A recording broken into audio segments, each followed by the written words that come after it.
여러분들이 참여하는 겁니다. 예, 저희 이번 시간에는요 마태복음 강해는 아니고요, 저희가 한 3년에 한 번씩 돌아가면서 이렇게 설교나 아니면 오성경 공부 시간에 다루는 몇 가지 주제들이 있습니다. 구원에 관한 교리들을 한번 정리한다든지, 아니면 킹제임스 성경, 아니면 이 성경 문제에 대해서 정리를 한다든지, 아니면 이제 교회사에서 한번 정리를 하는 이런 경우가 있는데요.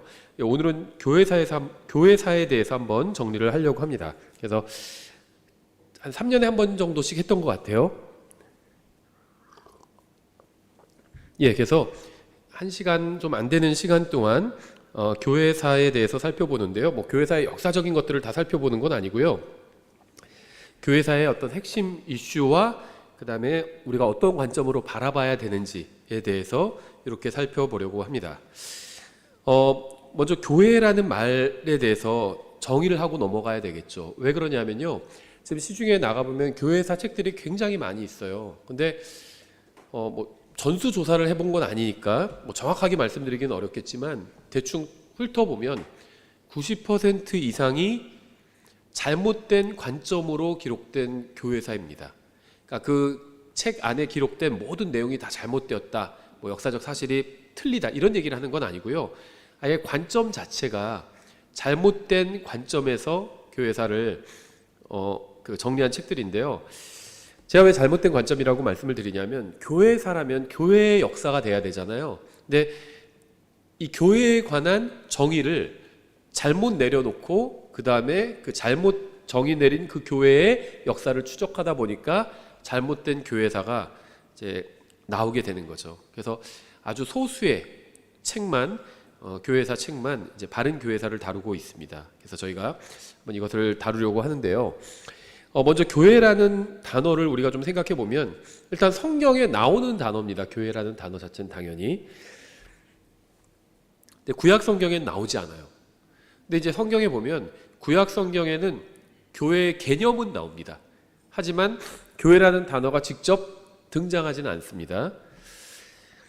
근데 성경에서는 이 교회라는 단어는 신약 성경에만 나오는데, 신약 성경에서도 한 가지 의미로 사용하고 있지는 않습니다. 여러 가지 의미로 사용하고 있는데요. 간략하게 말씀드리면 5가지로 사용하고 있습니다. 첫 번째는 이스라엘을 교회라고 불렀던 적도 있어요. 우리가 성경 연구할 때 가장 전제로 깔고 가는 것이 성경은 항상 문자적으로 해석해야 된다, 이렇게 말씀을 드리죠. 성경을 문자적으로 해석하다 보면 자연스럽게 교회와 이스라엘을 나누게 됩니다. 그래서 교회는 이스라엘이 아니에요. 하지만 사도행전 7장 38절에서 단 한 번 이스라엘을 교회라고 부른 적이 있습니다. 이것을 가지고 교회와 이스라엘은 같은 것이다, 이렇게 생각하시면 안 돼요. 이것은 교회라는 단어의 그 특성 때문에 이렇게 부른 것인데요. 그 문맥 파악을 위해서 제가 한번 읽어보면, 사도행전 7장 38절 이렇게 되어 있습니다. 신의 산에서 자기에게 말한 그 천사와 함께, 또 우리 조상들과 함께, 이제 출애굽 당시의 상황을 말하는 겁니다. 광야에 있던 교회에 있으면서, 그러니까 이스라엘이 40년간 광야를 방황할 때가 있었잖아요. 그때 이스라엘이 광야에 있었는데, 이스라엘 민족이 광야에 있었죠. 그걸 교회라고 딱 한 번 부른 겁니다. 그래서 광야에 있던 교회, 이거는 광야에서 방황하던 이스라엘을 말하는 겁니다. 광야에 있던 교회에 있으면서 하나님의 살아있는 말씀들을 받아 우리에게 준 자가 바로 이 사람이라 하면서 이제 모세에 대해서 얘기를 하고 있죠. 그래서 광야의 교회의 인도자는 모세였죠. 예, 성경에서 유일하게 딱 이스라엘을 교회라고 부른 단 한 번의 경우인데요. 왜 이렇게 부르고 있냐면요, 교회라는 거는 기본적으로 사람들의 모임을 말하는 겁니다. 그래서 여기서 이스라엘을 교회라고 부른 거는 이스라엘 백성이 모여 있잖아요. 그런 의미에서 교회라고 부르고 있는 거예요. 그래서 일종의 회중과 거의 같다고 보시면 됩니다. 다만 회중이 교회는 아니에요. 그런데 이 두 말이 상호 교환적으로 사용될 때가 굉장히 많습니다. 그러니까 제가 이제 믿음이란 말을 설명할 때 인정이란 말로 설명할 때가 있잖아요. 근데 믿음과 인정이 같은 거는 아니죠. 근데 상호 교환적으로 사용된 경우들이 있죠. 그래서 킹제임스 성경에 이제 첫 번째 판이라고 부를 수 있는 틴데일 성경에서는 교회라는 말을 사용하지 않고 회중이라는 말로 번역했습니다. 예, 그 그리스어로는 에클레시아잖아요. 영어로는 처치인데 에클레시아를 교회라고 번역 안 하고 회중이라고 번역한 적도 있어요. 그건 왜 그랬냐면 그 당시에 교회라고 하면 다 로마 카톨릭 교회를 사람들이 생각했습니다. 근데 성경에 보면 교회는 구원받은 사람들의 모임이잖아요. 그 하나님께서 교회를 통해서 일을 하시죠. 그런데 사람들이 성경을 대부분의 사람들은 모르고 있었고 성경을 모르는 사람들은 교회라고 하면 카톨릭 교회를 떠올리니까 이제 그런 오해를 피하기 위해서 회중이라고 컨그리게이션이라고 이렇게 영어로 번역을 했었습니다. 그러니까 바른 단어가 있는데 사람들이 오해할까봐 첫 번째 단어 의미로 번역하지 않고 두 번째 의미로 번역을 했었죠. 하지만 이제 틴델 성경을 개정한 커버데일 성경 나오면서는 이게 교회로 다시 바뀌게 됩니다. 단어가. 예, 그래서 이제 그런 의미에서 그러니까 사람들 모임을 교회라고 부르는 경우가 있어요. 이거 잘 이해를 못하시면요, 예전에 이제 교회라고 하면 무조건 다 성경적인 교회만 교회라고 부를 수 있다 이렇게 믿는 분들이 있습니다. 킹제임스 성경 진영에도. 그분들은 다른 교회를 교회라고 못 불러요. 그래서 왜냐면 저 교회는 잘못된 교회인데 그게 왜 교회냐? 교회도 아니다. 이렇게 생각하시는 분들이 있어요. 그러면서 무슨 말하냐면 대한민국에서 바른 교회는 자기 교회밖에 없다. 교회라고 불릴 교회가 자기네 교회밖에 없다는 겁니다. 그건 잘못된 생각이죠. 성경대로 잘하는 교회도 있고요. 잘 못하는 교회도 있습니다. 잘 못하는 교회도 믿는 사람들이 모였으면 교회예요. 바른 성경을 갖고 있어야지만 교회인 건 아닙니다. 교회가 제대로 신앙생활을, 제대로 예수님을 믿고 따르고 행하는 교회도 있죠. 제대로 행하지 않는 교회도 있어요. 근데 제대로 행하지 않는 교회는 아예 교회도 아니다. 이렇게 얘기할 수는 없다는 겁니다. 왜냐하면 성경에 보니까 고린도 교회도 있었고요. 라오디게아 교회도 있었죠. 둘 다 교회였습니다. 다만 둘 다 잘못된 교회였죠. 둘 다 성경도 가지고 있었어요. 변개된 성경이 아니라 바른 성경을 가지고 있었죠. 예, 그래서 뭐 바른 성경과 바른 교리가 있는 교회만 교회다. 그건 아니라는 겁니다. 잘못된 교회도 교회라고 불러요. 고린도 교회도 교회라고 부르고 있잖아요. 라오디게아 교회도 교회라고 부르고 있죠. 예, 그래서 그 사람들이 잘하고 잘못한 거 그건 그리스도의 심판석에서 주님께서 판단하실 거지 우리가 함부로 판단할 문제는 아니라는 겁니다. 예, 그래서 일단 교회라는 말 자체는 사람들의 모임을 의미한다고 보실 수 있어요. 그런 의미에서 성경은 이스라엘도 교회라고 부르고 있고요. 그래서 심지어 이교도들의 모임도 교회라고 부르고 있습니다. 사도행전 19장 37절인데요. 여기선 이교도들의 모임을 바울이 얘기하면서 그거를 교회라고 부르고 있습니다. 그런데 문맥을 보면 그게 신약 교회는 아니에요. 이교도들의 모임입니다. 그래서 성경이 교회라고 부르는 것 중엔 사람들의 모임도 그렇게 교회라고 부르는 경우가 있고요.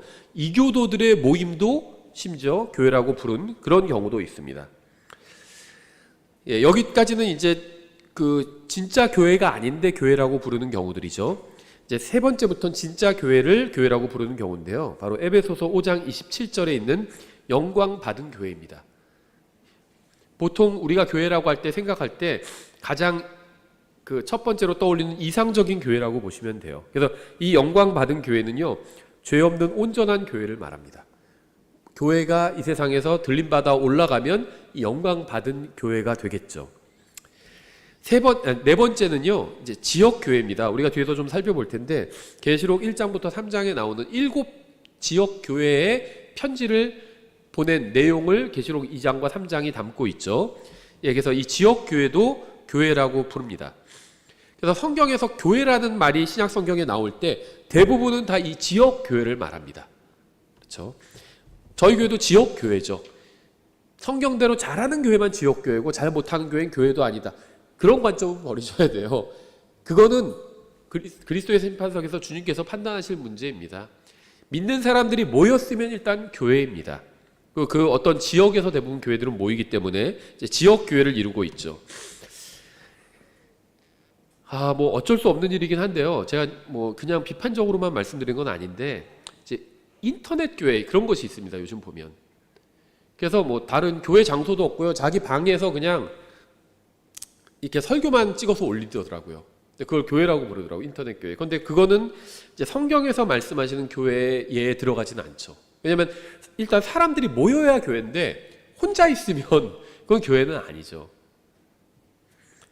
그리고 또 지역에 있어야 지역교회인데 인터넷이라는 가상 공간의 어떤 교회, 이건 성경이 말씀하시는 교회와는 좀 다릅니다.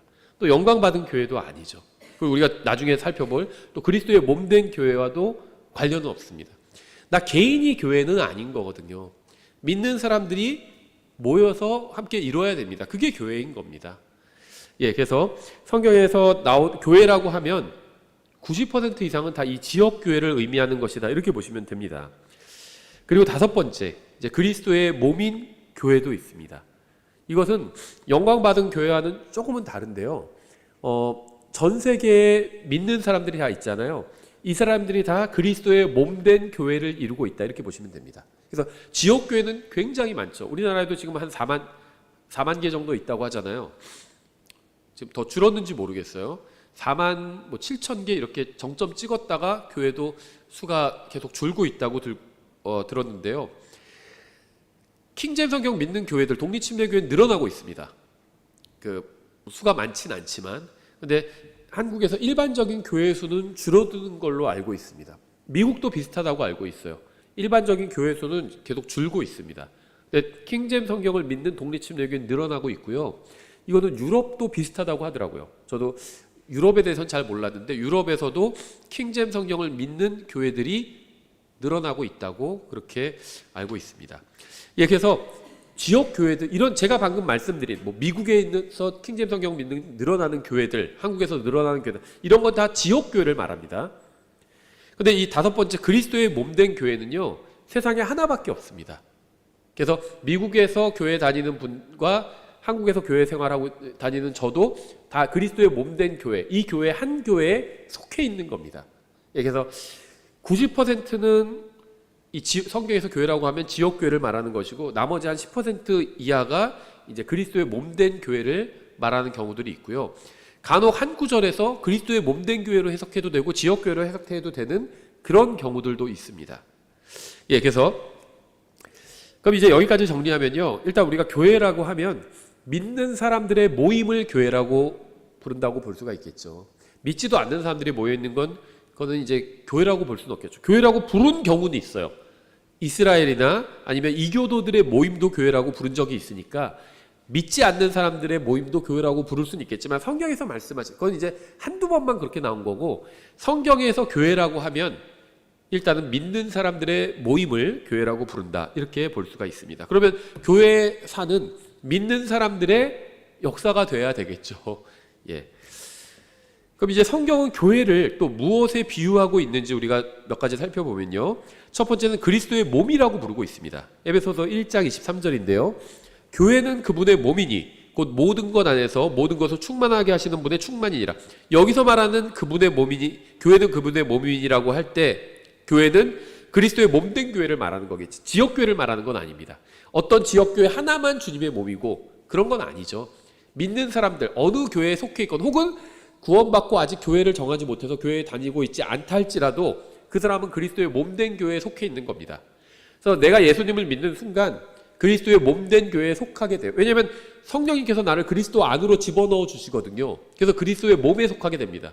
구원받는 사람은 다 자동으로 하나님의 아들이 되고요. 예수님을 믿고 구원받으면 자동으로 하나님의 아들이 되고 자동으로 그리스도의 몸된 교회에 속하게 됩니다. 근데 지역교회에 속하는 건 자동으로 이루어지는 일은 아니에요. 자기가 다닐 지역교회를 찾아서 선택하고 거기에 이제 자기가 참여해야 됩니다. 두 번째, 성경은 교회를 건축물이라고 부릅니다. 이것은 베드로전서 2장 5절부터 7절에 있는데요. 너희도 살아있는 돌들로서 영적 집으로 건축되고 예수 그리스도를 통해 하나님께서 받으실 영적 희생물을 드리는 거룩한 제사장이 되었도다. 그런즉 성경 기록에도 보라, 내가 선택한 보배로운 으뜸 모퉁이 돌을, 예수님을 말하는 겁니다, 시온에 두노니 그를 믿는 자는 당황하지 아니하리라 하신 말씀이 들어있느니라. 그러므로 그분께서 믿는 너희에게는 보배로우시나 불순종하는 자들에게는 건축자들이 거부한 그 돌이 되셨느니라. 바로 그 돌이 모퉁이의 머릿돌이 되고, 여기서 성경은 예수님도 건축자들이 거부한 모퉁이 돌이다, 모퉁이의 머릿돌이다, 이렇게 말씀하고 있죠.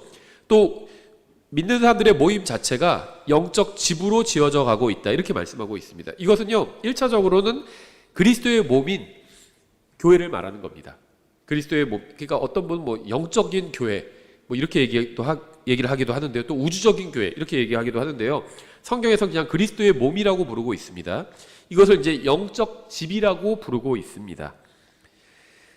물론 이 말씀을 지역교회도 적용할 수가 있겠죠. 지역교회에 적용한다면요, 우리가 다 집으로 건축되어 가고 있어요. 근데 집으로 건축될 땐 이제 예를 들면 벽돌집이라고 생각한다면 벽돌이 딱 다듬어져야 되잖아요. 근데 우리가 각자가 다 다듬어지지 않았습니다. 여기서 함께 다듬어져 가는 겁니다.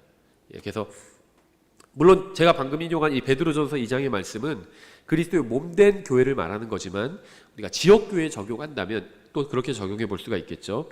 세 번째는 성경은 교회를 그리스도의 신부라고 부릅니다.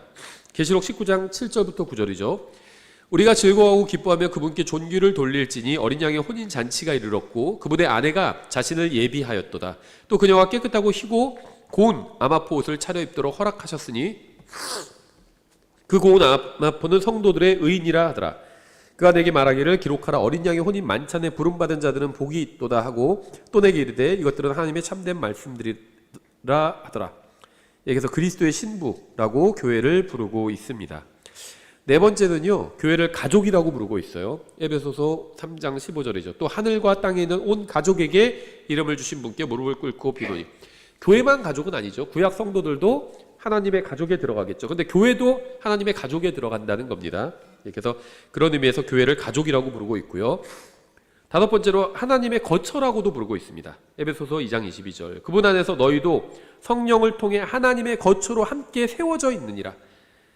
우리 안에 거하시는 겁니다. 믿는 사람 안에 성령님께서 계시지만 또 믿는 사람들이 함께 모인 가운데 하나님께서 거기에 거하시는 거라고 성경은 말씀하고 있죠. 또 여섯 번째, 열매들이 열리는 밭이라고 말씀하고 있습니다. 고린도전서 3장 9절. 우리는 하나님과 함께 일하는 일꾼이요 너희는 하나님의 농사요 하나님의 건물이니라. 여기서도 이제 건물이라는 말이 있는데 영적인 집이라고 말씀하고 있죠. 근데 그뿐만 아니라 여기서는 하나님의 농사라고 얘기하고 있습니다. 한마디로 하나님의 밭이라는 겁니다. 하나님께서 농부가 밭에서 일해서 열매를 거두죠. 하나님께서 믿는 사람들 가운데서 일하셔서 열매를 거두시는 겁니다. 그래서 교회의 성격에 대해서 또 정의에 대해서 아주 간략하게 살펴봤고요. 교회사를 보여주는 저는 아주 대표적인 성경 구절이 세 가지가 있다고 생각을 하는데요. 첫 번째는 마태복음 13장 33절입니다. 이렇게 되어 있죠. 또 그분께서 다른 비유를 그들에게 말씀하시되 하늘의 왕국은 물리적인 왕국이에요. 마치 어떤 여자가 가져다가 굵은 가루 서말 속에 숨겨놓어 마침내 전부를 부풀게 한 누룩과 같으니라. 저희가 마태복음에서 살펴봤는데 일단 여기는 되게 큰 문제가 생긴 겁니다. 어떤 여자가 처녀가 아니에요. 그러니까 성경에선 처녀라고 하면 그건 교회를 말할 때가 있어요. 처녀라고 해서 다 교회는 아닌데 처녀라고 하면 교회를 말할 때가 있는데 그냥 여자라고 하면 이것은 교회는 아닙니다. 여자라고 해서 또 다 나쁜 걸 의미하는 건 아닙니다. 성경에서. 왜냐하면 계시록에서 이스라엘을 여자로 표현할 때가 있죠. 근데 여기선 여자는 여자라서 나쁘다는 게 아니라 하는 행위가 이상해요. 굵은 가루 서말 속에 누룩을 넣었습니다. 그래서 전부 부풀어 오르게 만들어 버렸어요. 그러니까 뭔가 성경에서 누룩은 잘못된 거죠. 죄를 상징합니다. 죄를 가져다 넣었더니 이게 굉장히 크기가 커져 버렸습니다. 그래서 우리가 이제 이 말씀을 가지고 영적으로 적용해 본다면 기독교계를 생각해 볼 수가 있겠죠. 기독교계, 종교로서의 기독교계. 뭔가 대단히 잘못된 거예요. 이 말씀과 정확히 반대점에 있는 말씀이 있죠. 마태복음 7장 13절인데요. 너희는 좁은 문으로 들어가라. 멸망으로 인도하는 문은 넓고 그 길이 넓어 거기로 들어가는 자가 많고 생명으로 인도하는 문은 좁고 그 길이 좁아 그것을 찾는 자가 적으니라. 생명으로 인도하는 문이 어렵다고 말씀하신 적은 없습니다. 좁다고만 말씀하셨어요. 좁다고. 그래서 우리가 신명기 공부할 때 한번 얘기했던 적이 있죠. 뭐 이게 절대적인 교리가 그렇다 이런 얘기는 아닙니다. 그냥 그렇게 한번 영적으로 적용해 보자는 건데요. 생명으로 인도하는 문이 좁은데 얼만큼 좁을까요? 두 사람이 지나갈 정도의 넓이입니다. 단체로 갈 수는 없어요. 생명으로 인도하는 문은 두 사람만 갈 수 있습니다. 나와 예수님, 예수님과 동행하는 두 사람만 갈 수 있어요. 그 다른 사람은 내가 도와줄 수는 있겠죠. 내가 같이 데리고 갈 수는 없습니다. 그 사람이 예수님 손잡고 같이 가야 돼요. 신앙은 각자가 믿는 거죠. 대신 믿어줄 수가 없습니다.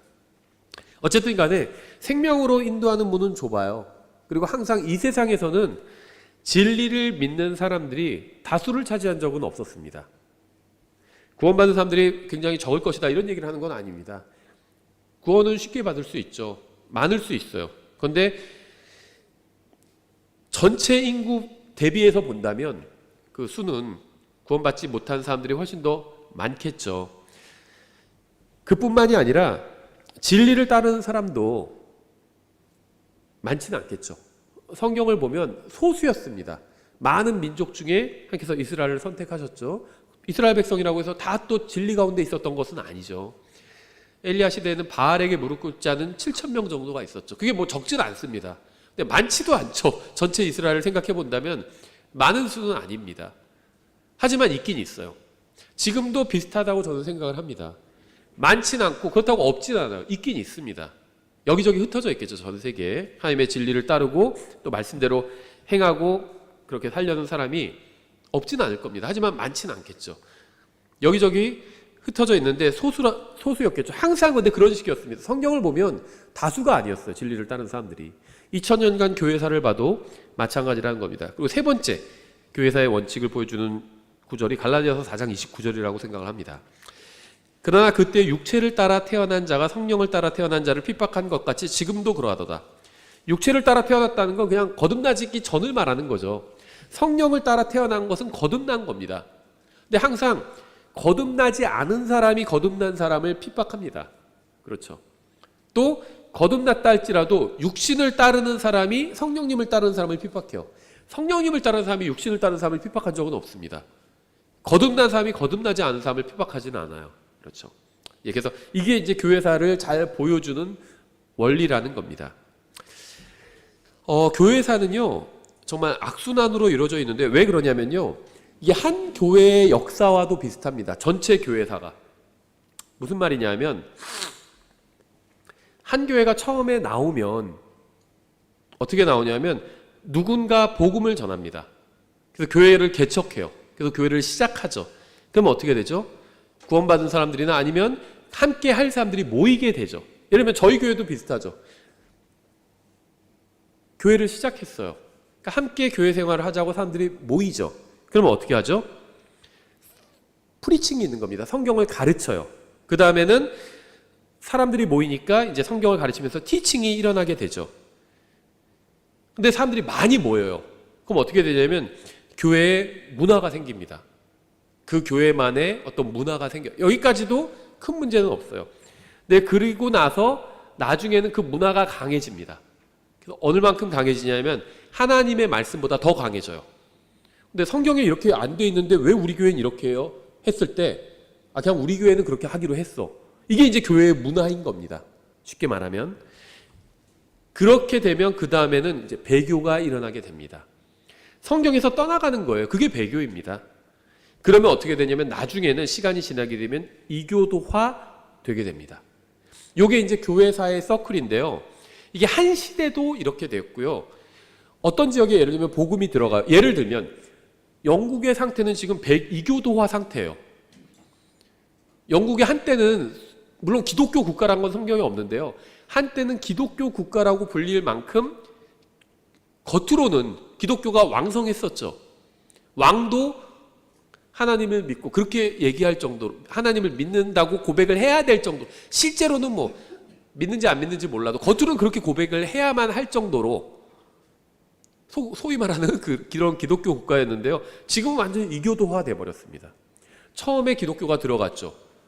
교회들이 세워졌고 믿는 사람들의 수가 늘어났고 문화가 자리 잡았고 그 다음에는 성경보다 자기들이 해오던 것, 사람들이 만든 규칙대로 행하게 되고 그게 이제 배교입니다.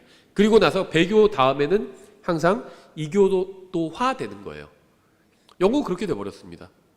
미국이 뭐 이교도화 됐다, 그건 잘 모르겠어요. 어떤 분들은 이교도화 됐다 이렇게 얘기하시는 분이 있고 아직 그 전이다 이렇게 얘기하시는 분도 있어요.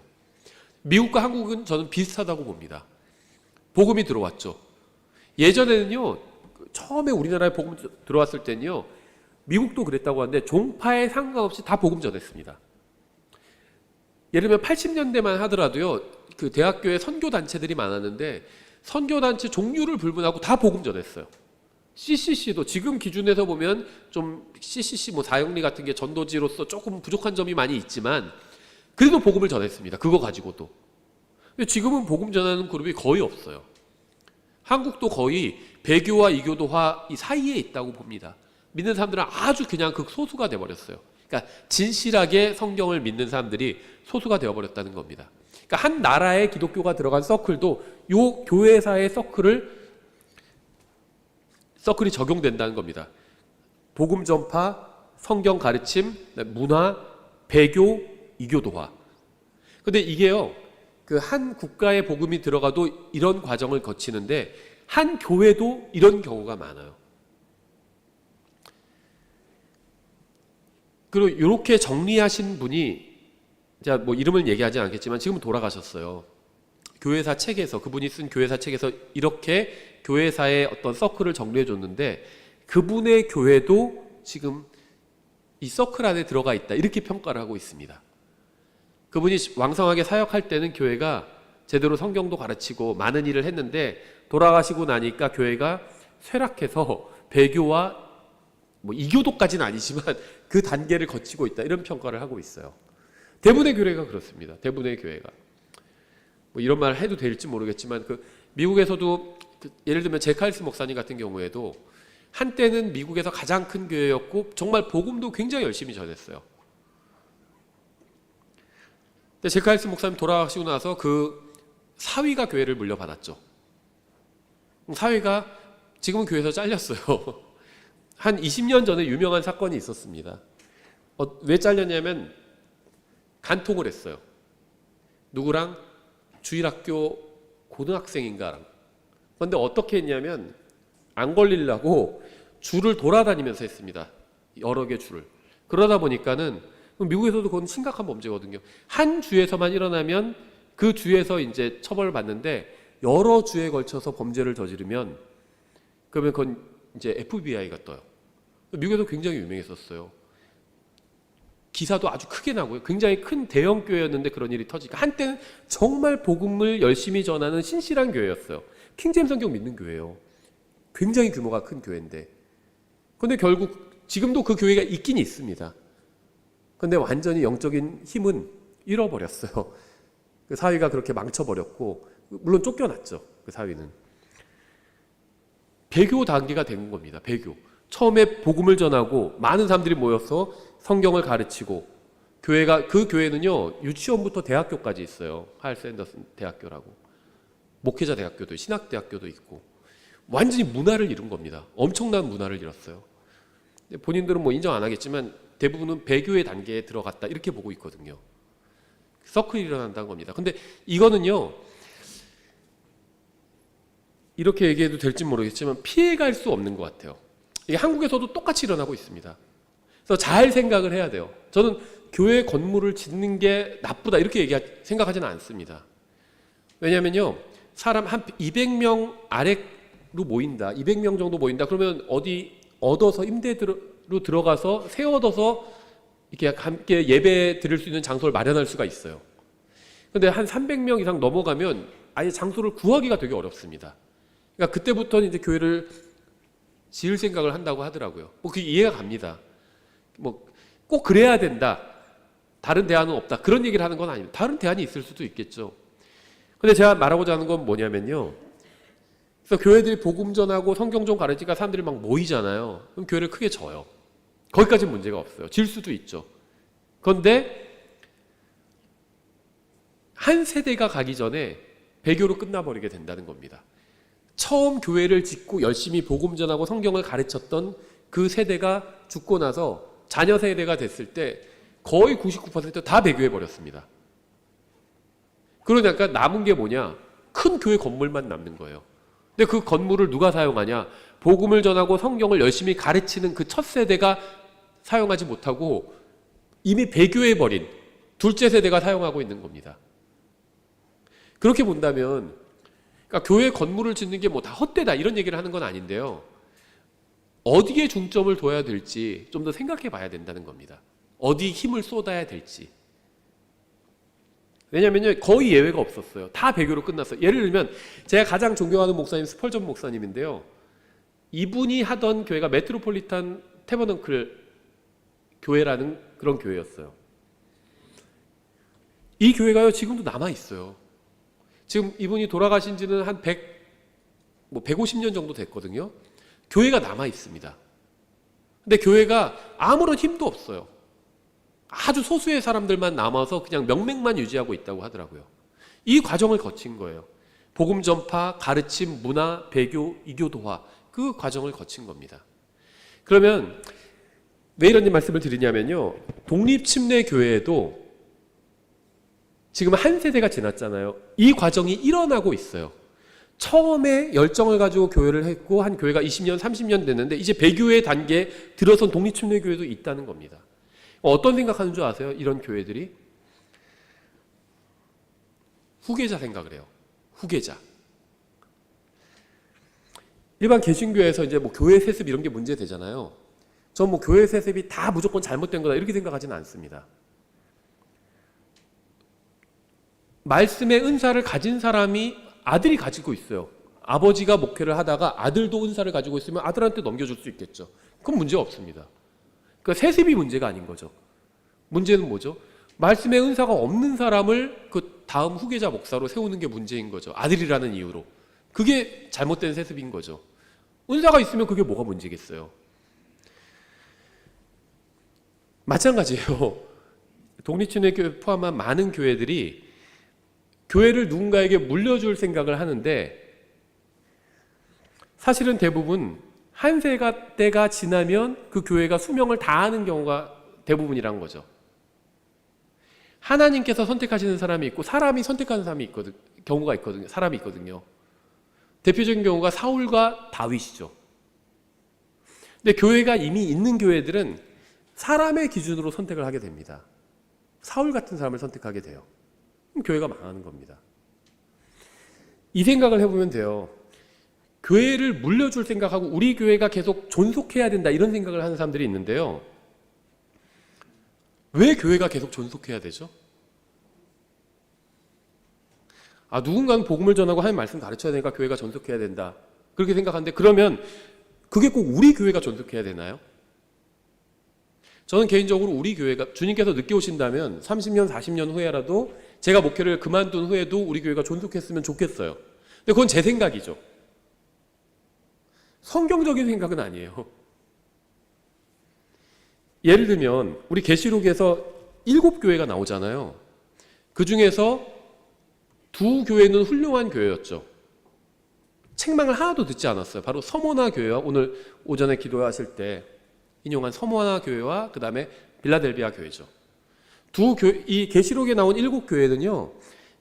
우리가 이제 예언적으로는 이렇게 교회사 2000년에 다 적용을 하지만 역사적으로 보면 1세기에 소아시아에 존재했던 교회거든요. 실제 존재했던 교회예요. 그럼 그 중에서 라오디게아 교회처럼 정말 형편없는 교회도 있었고 에베소 교회처럼 괜찮은 교회였지만 첫사랑은 잃어버린 좀 약간 문제가 있는 교회도 있었고 또 서머나 교회처럼 정말 핍박을 받지만 믿음을 끝까지 지킨 교회도 있었고 빌라델비아 교회처럼 작은 힘을 가지고도 넘치게 주님의 사역을 감당한 교회도 있었습니다. 지금 보면 다 사라졌어요. 그렇죠? 있나요?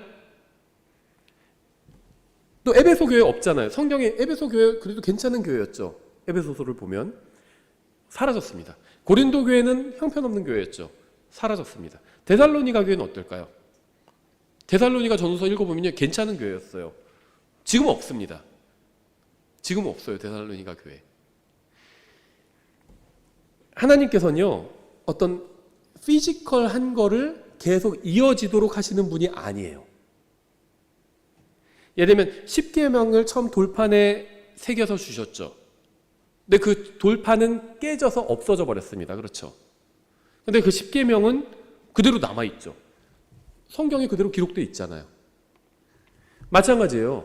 교회도 예루살렘 교회, 최초의 교회가 예루살렘 교회였죠. 예루살렘 교회는 지금 사라졌습니다. 그렇죠? 없어요. 한국의 어떤 교회가 이름을 예루살렘 교회 이렇게 질 수는 있겠지만 성경의 사도행전에 나온 예루살렘 교회와는 무관합니다. 근데 뭐가 중요할까요? 성경에 나온 교회들이 지금은 다 사라지고 없습니다. 예루살렘 교회뿐만 아니라 안디옥 교회, 그 훌륭한 바른 성경을 보존한 근거지인 안디옥 교회도 사라지고 없어요. 아까 말씀드린 빌라델비아 교회, 서머나 교회 같은 훌륭한 교회들 다 없습니다. 그러면 기독교가 맥이 끊겼나요? 그러진 않죠. 믿는 사람들이 계속 이어져 내려와야 되거든요. 그런데 어떤 특정한 교회가 사라져도 믿는 사람은 계속 이어져 내려옵니다. 믿음이 전수된다는 거예요. 그럼 되는 겁니다. 하나님께서 보실 때. 하나님은요, 어떤 특정한 걸 계속 보존하실 생각이 없으세요. 예를 들면 처음에 성경의 원본을 히브리어로 주시고 그 다음에 신약은 그리스어로 주셨죠. 구약은 히브리어로 주시고. 근데 이 처음에 주신 원본이 지금 그대로 보존되어 있지 않죠. 사람들은요 항상 뭐를 그대로 보존하는 데 관심이 있어요. 그거 그대로 처음 있는 그대로. 그래서 그런 거 가지면 막 박물관에 전시도 해놓습니다. 근데 하나님은 그런 거에 관심이 없으세요. 히브리어 헬라어 성경이 시리아어로 번역되고 구페시타죠 그게. 그 다음에 라틴어로 번역되고 그게 올드 라틴 바이블이죠. 이게 대략 AD 150년경에 그렇게 번역이 됐습니다. 거의 초대교회의 그 다음 세대가 번역해낸 거예요, 성경을. 그래서 그렇게 중세에 이어지다가 1611년에 영어 킹제임스 성경이 나오게 되죠. 그럼 우리가 믿는 게 뭐죠? 영어 킹제임스 성경은 완벽한 하나님 말씀이라고 믿죠. 그 얘기가 뭐죠? 처음에 하나님께서 구약은 히브리어로 주시고 신약은 그리스어로 주실 때 그 안에 주셨던 그 말씀을 그대로 영어 킹제임스 성경 안에도 보존하셨다고 믿는 거죠. 하나님께서는 그렇게 보존하신다는 거죠. 피지컬한 그 처음의 원본은 없어졌지만 그 안에 있는 말씀이 지금까지 이어져 내려왔어요. 믿는 사람도 마찬가지입니다. 믿는 사람들의 모임인 지역교회도 마찬가지. 하나님께서는 어떤 지역교회를 보존하시는 데는 관심이 없으십니다. 믿는 사람들이 계속 이어져 나가게 하는 거에만 관심을 갖고 계세요. 그걸 보존해 주시는 겁니다. 예를 들면 저는 성경을 배울 때 여러 과거의 훌륭한 성경 교사들의 책을 보고 공부를 했거든요. 그 중에 한 분이 클라렌스 라킨 같은 분이에요. 그분은 100년 전에 미국에서 사역을 하던 분이거든요. 그분이 사역하던 교회가 지금까지 있는지도 모르겠어요. 그런 거에 관심 있는 사람 아무도 없습니다. 근데 그분이 가르쳤던 그런 믿음을 저도 가지고 있잖아요. 보존된 거거든요. 그 전수 받은 거거든요. 하나님께서 어떤 믿는 사람들을 보존하시고 믿음을 전수하시는 방법이 그런 방법이라는 겁니다. 말씀을 통해서, 또 책을 통해서, 또 믿는 사람들이 가르친 어떤 설교한 거, 강해한 거 이런 내용들을 통해서 전수되어 내려온 거. 제가 지금 교회에서 저희가 문서로도 출간하고 제가 설교로 가르치는 것 중에 새로운 건 아무것도 없어요. 2000년간 다 누군가 가르쳤던 것들입니다. 그게 보존되어 온 거예요. 어떤 피지컬한 교회 자체가 보존되는 것이 아니라. 이걸 잘 생각하셔야 됩니다. 그럼 우리 교회, 만약에 제가 뭐 언제까지, 주님께서 언제 오실지도 모르고요. 언제까지 사역할지도 모릅니다. 근데 저는 주님께서 건강을 허락하시는 한 계속 하나님 말씀을 가르치고 성경을 가르치는 일을 하고 싶어요. 그렇게 할 것이고. 근데 제가 죽으면 어떻게 되죠? 우리 교회는 사라질 수도 있고요. 아니면 누군가 이어서 또 할 수도 있겠죠. 근데 누군가 이어서 하는 사람이 잘못된 사람이면 어떡해요? 그럴 수도 있잖아요. 그렇죠? 그래도 걱정 없어요. 하나님께서는요, 또 나중에 누군가 은사를 가진 사람을 선택해서 그 사람을 통해서 일하실 겁니다. 그게 우리 교회가 아닐 수도 있어요. 마치 이스라엘 역사를 보시면요, 하나님께서 대언자들을 사용하시잖아요. 대언자들이 계속 다 바통 터치를 막 해주지는 않죠. 여기서 있다가 대언자가 있다가 그 사람 생애 동안 하나님께 쓰임을 받습니다. 그럼 그 사람을 또 돕는 사람들이 있죠. 그러다가 그 사람이 죽어요. 그럼 다 사라진 것 같아요. 근데 다시 또 누군가 등장합니다. 하나님께서 다시 누군가에게를 부르시고 은사를 또 주십니다. 그 사람이 또 하나님 말씀 선포해요. 그렇게 한 세월 살다가 그 사람이 사라져요. 또다시 하나님께서 또다시 누군가를 부르시죠. 하나님의 사역은 그런 식으로 이루어집니다. 사람이 걱정할 필요가 없다는 거예요. 막 건물을 크게 지어놓고 하면 하나님께서 훌륭한, 아주 건물만큼 훌륭한 목사를 보내주시겠지. 그건 사람 생각이라는 겁니다. 그러니까 제가 처음에 말씀드린 것처럼 건물을 짓는 게 저는 잘못됐다고 말하는 것이 그건 본질이 아니에요. 성경에서 건물 짓는 게 잘못됐다는 말도 없습니다. 다만 그건 본질과 관련이 없다는 겁니다. 하나님의 사역은 그런 식으로 이루어지는 건 아니라는 거예요. 하나님의 사역은 항상 사람을 통해서 이루어집니다. 그 사람이 하나님의 말씀을 선포하고 가르치고 그 말씀으로 교육하고 그걸 배운 사람들이 또 그걸 반복하고, 교회는 하나님께서 또 누군가에게 은사를 주시면 그 사람이 교회를 시작할 수도 있는 거예요. 그래서 어떤 분은 이런 제안까지 하시더라고요. 자기가 만약에 더 이상 사역을 하지 못한다, 그러면 교회 문을 닫으면 된다는 거예요. 그리고 누군가 은사가 있는 사람, 그 사람 중심으로 다시 모이면 된다는 겁니다. 그러니까 교회가, 어떤 교회가 명맥을 계속 이어가는 것 자체가, 그게 뭐 역사적으로는 가치가 있을지 몰라도 성경에는 없는 예예요. 하나님께서는 그런 식으로 하나님께서는 교회를 통해서 일하시잖아요. 그 교회를 아주 보살피고 지켜주고 계시죠. 그건 확실하잖아요. 그렇죠. 교회를 뭐 나몰라라 하시고 버리시는 분이 아니잖아요. 우리가 신약 성경을 읽어보면 충분히 알 수 있잖아요. 하나님은 교회를 지켜주시거든요. 그 지옥의 세력이 교회를 이기지 못하게 그렇게 해놓으셨어요. 교회를 가장 강력한, 그리스도의 몸이기 때문에 가장 영적으로는 강력한 단체를 만들어 놓으시고, 이 세상 그 무엇도 교회를 파괴할 수가 없습니다. 그리스도의 몸이기 때문에 교회를 파괴를 못해요. 마귀도 교회를 파괴하지 못했습니다. 그런데 그런 하나님께서 교회를 보존하시는 방법이 어떤 피지컬한 것을 통해서 보존하시는 것이 아니라는 거죠. 믿음이 전수되는 방식으로. 교회를 다 죽여도요, 믿는 사람 싹 죽여도 교회가 다시 살아난다니까요. 하나님께서 누군가의 마음속에서 말씀으로 역사하셔서 교회를 거기서 다시 시작하시는 거예요. 2000년간 교회가 그런 식으로 이루어져 있습니다. 왔습니다. 그래서 우리가 뭐에 주력해야 되는지, 우리도요, 저희는 뭐 지금 장소가 저희 모이는 인원에는 맞죠. 여기서 막 3배 막 이렇게 늘어나면 이사를 가야 됩니다. 5배 막 이렇게 되면 교회를 져야 될 수도 있어요. 근데 그건 본질이 아니라는 겁니다. 우리의 사명은 하나님의 말씀을 배우고 가르치고 전하는 겁니다. 불법적인 수단이 아니라면 수단과 방법을 다 총동원해서, 그래서 이렇게 모여서도 가르치고요, 문서로 만들어서도, 책으로 인쇄해서도 사람들한테 나눠주고요. 그다음에 인터넷에 얼마나 좋아요. 인터넷 대부분 저렴하잖아요. 공짜고. 설교도 올리고요. 문서 만든 것도 다 PDF 파일로 올리고요. 그런 식으로 교회가 명맥을 이어가는 겁니다. 여기서 이 자리에서 계속 우리 다음 세대가 우리 신앙을 이어받지 못할 수도 있어요. 근데 전혀 다른 지역에서 갑자기 무슨 강원도에서 우리가 가르친 이 그대로, 이미 우리는 다 죽고 없는데 한 50년 후에 우리가 남긴 자료랑 이런 걸 보고 거기서 교회가 다시 탄생할 수도 있는 겁니다. 그럼 믿음이 계속해서 이어져 나가는 거예요. 교회가 계속해서 존속해 나가는 겁니다. 분당 침례교회라는 이름을 가진 교회는 사라질 수 있어도 믿는 사람들의 명맥은 계속 이어져 나간다는 겁니다. 하나님께서는 그렇게 역사하시는 거거든요. 생각해 보세요. 데살로니가 교회도 사라졌어요. 예루살렘 교회, 안디옥 교회도 사라졌습니다. 그 처음으로 믿는 자들이 제자로 불렸던 그 안디옥 교회도 사라지고 없어요. 하나님께서 보존 안 해주셨다니까요. 근데 그 사람들이 가졌던 그 믿음은 보존해 주셨죠. 우리가 가지고 있잖아요. 안디옥 교회에서 가지고 있었던 그 믿음을 지금 미국에서 갖고 있는 사람들도 있고, 대한민국에서 갖고 있는 사람도 있어요. 우리도 갖고 있고, 또 다른 교회들 갖고 있는 사람들이 있잖아요. 하나님 말씀 순수하게 믿고요, 또 하나님 말씀대로 행해서 예수님의 제자가 되려고 하고요. 그걸 우리가 그대로 가지고 있잖아요. 이게 참된 교회사라는 겁니다. 누가 정확히 이런 믿음을 가지고 있는지 우리는 그건 몰라요. 그건 하나님께서만 아십니다.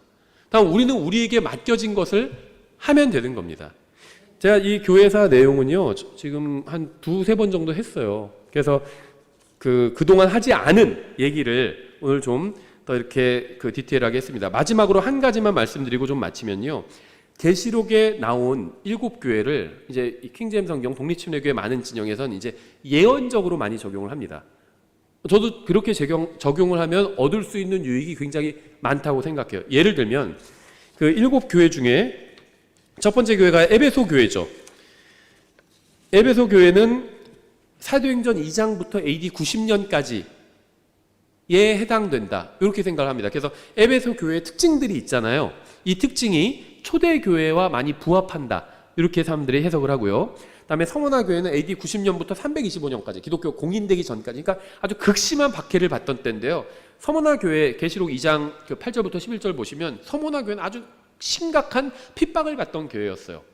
거의 일치를 합니다. 그 내용적으로. 그다음에 이제 버가모 교회를 보면 325년부터 500년까지인데 이때 이제 국가와 종교가 결탁을 하게 됩니다. 그래서 이제 카톨릭 교회가 만들어지게 돼요.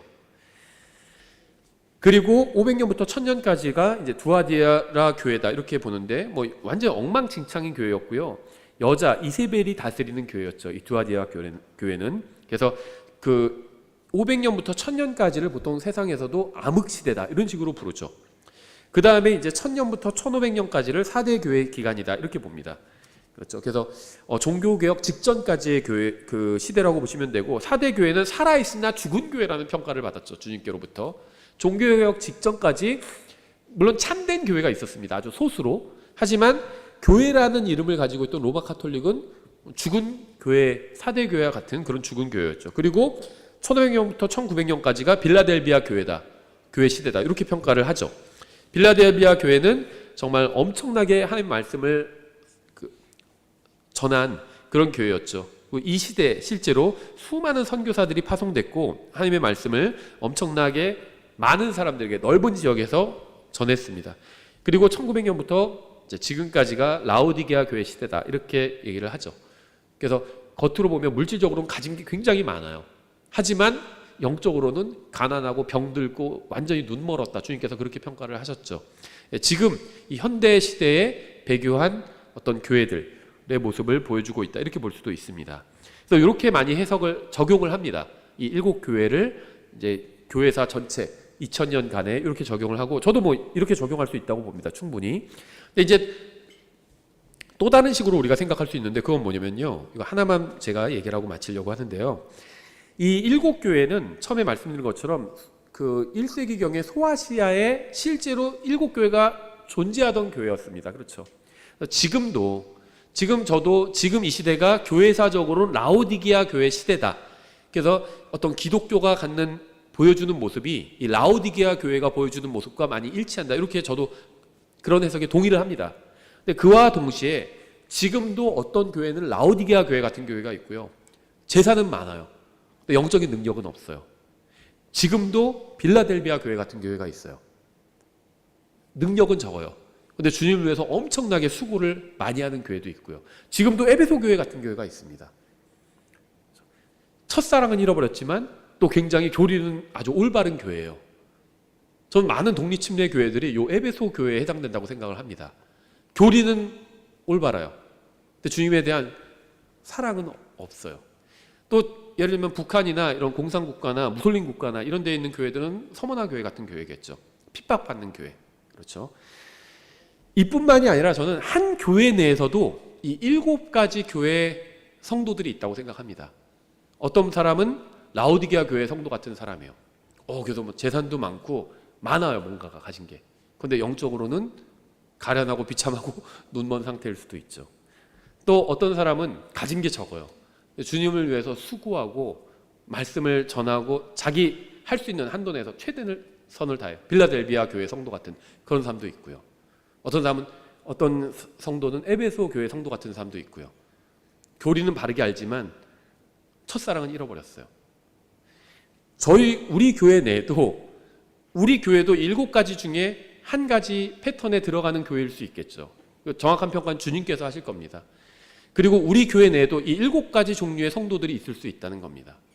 만약에 주님께서 우리가 뭐 요즘 MBTI 유행하잖아요. 전 사실 그런 거 좋아하지 않는데 너 MBTI가 뭐야? 뭐 이런 거 전 그러면 KJVB 이렇게 얘기하고 킹 제임스 바이블 빌리버라고. 그런데 그럼 상대방이 되게 싫어하더라고요. 근데 MBTI 막 묻고 그러잖아요. 만약에 주님께서 우리 교회 여러분을 만약에 분류하신다면 7가지 중에 하나로 7교회 성도들 스타일 중에 하나로 분류하신다면 어디로 분류하실까요? 라오디게아 교회 같은 성도다. 너는 빌라델비아 교회 성도 같은 성도다. 이렇게 어디로 분류하실까요? 한번 이거를 판단해 보셨으면 좋겠습니다.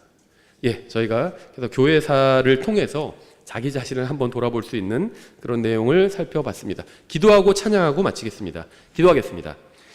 하나님 아버지, 주님께서 주님의 몸된 교회를 정말 2000년간 신실하게 보존해 주셔서 감사드립니다. 저희가 정말 적은 힘을 갖고도 주님을 신실하게 섬겼던 그런 빌라델비아 교회 같은 또 그런 성도들이 되기를 원합니다. 저희가 정말 주님 앞에서 또 그리스도의 심판석에서 정말 많은 걸 가졌었지만 정말 가련하고 눈멀고 비참한 그러한 라오디게아 교회 성도 같은 모습으로 드러나지 않기를 원합니다. 저희가 지금이라도 깨어서 정말 주님의 말씀을 붙들고 살아갈 수 있도록 도와주시기 원합니다. 예수님의 이름으로 기도드렸습니다. 아멘.